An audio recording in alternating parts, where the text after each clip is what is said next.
Don't want to start with the news that broke yesterday. Unfortunately, Scott Robertson takes a 3-match ban. Were you expecting all that? Yes. I didn't see it at the time. I got shown after the game. Silly boy.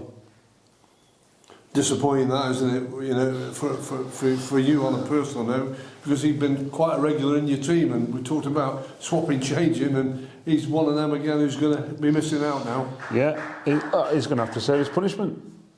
You know, we had it a few years ago. I can remember Perry doing it in literally the last kick of the game. You know, metaphorically and proverbially, at Cambridge, and he redeemed himself. So, you know, well, let's hope Scott does when he gets back. Do you talk to him? Have you had any words with him? I haven't spoken to him yet, but I will be doing. Does he get an internal punishment as well as the 3-match ban? Yes. So he's just part of it, of everything that you run at the football club. Just because he's come down from Celtic, he's no different. No. Well, he's here. Live and play by our rules. I don't want to take money off him, but you can't do that on a football pitch. Can anything else go wrong?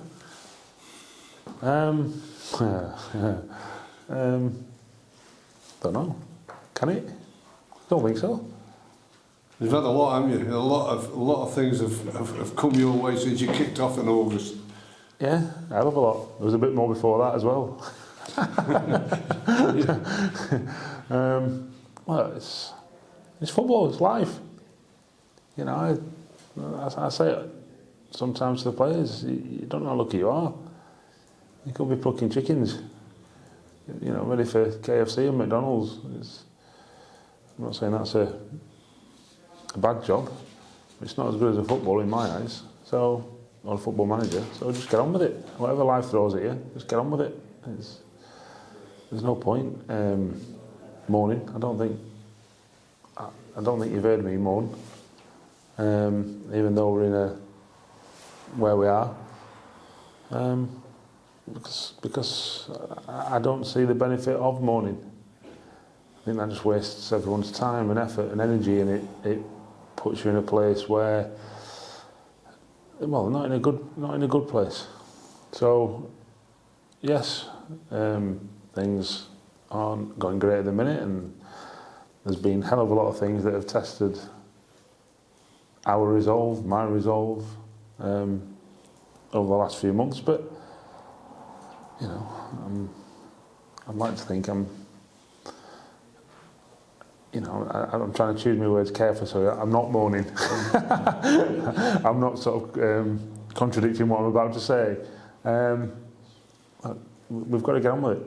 You know, whatever happens with whoever, you know, we've got, you know, there's always, every day is a challenge, and there's always challenges.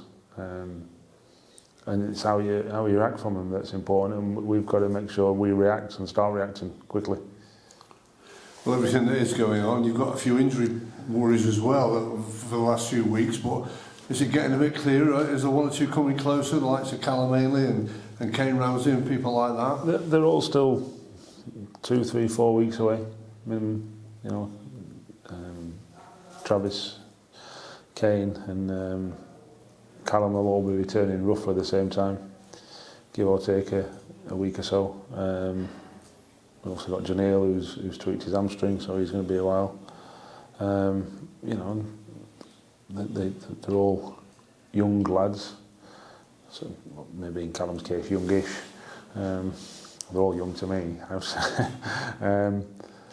So yeah, they pick up these niggles, and we have to make sure they get back and nurse them back, and we try to limit them. I know that, having seen what we've seen on Gillingham this Saturday, then I don't think we're as bad as them. So you have to look at it as the fact that there's always somebody worse off in life, and you know, just whatever, take your medicine if you need to take your medicine. If not, then keep working hard, keep cracking on, and improving. And that's what we've been doing this week, I have to say.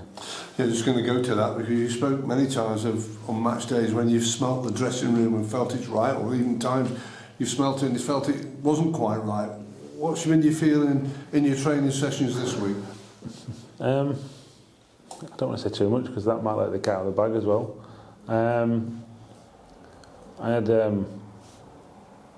I think we've certainly been far more prescriptive to them. You must do this, you must not do this. And giving them a far clearer framework to work to, taking a bit of ownership away from them on one hand, and giving it them in a different way, I have to say. So we're hoping that there's less grey areas in our play. We hope that there's less thinking, if that makes sense. It's probably not. So there's people at the FA turning in the grave if you tell them players not to think. I mean, we're trying to make it more automatic, and that's not easy. But you know, if they go from a framework, then they know that so and so runs here, you have to run here. Not if this happens or that happens or this happens. No, you must run here. So we've been a bit more prescriptive to them this week, and I think they've responded really well. I would say I think they've enjoyed it, and I think it's well, they certainly seem to have enjoyed it. That's for sure. I suppose the acid test will be Saturday, so we'll find out then. Well, there's 2 games coming up. Well, of course, it's always that focus on that first one. Interesting that Gillingham are having a tough time as well, and they've got injury problems. They're reporting now there's a crunch game for them. For you, how do you view the game? A crunch game? Because? Well, where you are in the table, I suppose, because you're the bottom and they're just gradually coming down towards it. Okay. Listen, all our games are crunch games. First game of the season was a crunch game. The next one after Saturday is a crunch game. They're all crunch games. That's not trying to build them up to something that they're not, or downplaying Saturday's game, even. There's the same amount of points at stake in every game, and we've got to make sure we do our utmost to take maximum points in every game we play, irrespective of whether it's Gillingham, whether it's Wimbledon, whether it's Ipswich, or whoever. And we've got to make sure we become more successful at that than we have in the very recent past.